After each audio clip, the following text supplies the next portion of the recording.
লখিমপুৰত ট্ৰেক্টৰ দুৰ্ঘটনাত এজন যুৱকৰ কৰুণ মৃত্যু। গোৱালপাৰা জিলাৰ লখিমপুৰ আৰক্ষী থানাৰ অন্তৰ্গত হলদিবাৰী গাঁৱত আজি পুৱাই সংঘটিত হ'ল এক শোকাবহ ট্ৰেক্টৰ দুৰ্ঘটনা। দুৰ্ঘটনাত কৰুণ মৃত্যু ঘটে 18 বছৰীয়া আব্দুৰ ৰহমান নামৰ এজন যুৱকৰ। ঘটনাৰ তথ্য অনুযায়ী আব্দুৰ ৰহমান আজি পুৱা ট্ৰেক্টৰে মাটি কঢ়িয়াবলৈ গৈছিল। মাটি কঢ়িয়াই থাকোঁতে ট্ৰেক্টৰখন ৰখাই নামিবলৈ চেষ্টা কৰাৰ মুহূৰ্ততেই অঘটন ঘটে।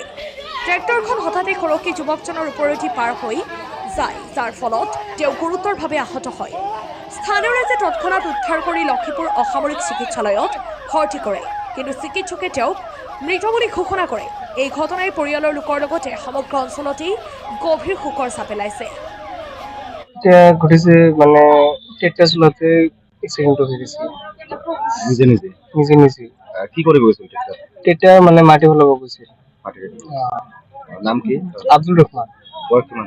বয়স 18 বছৰ। ঘৰ হলদিবাড়ি।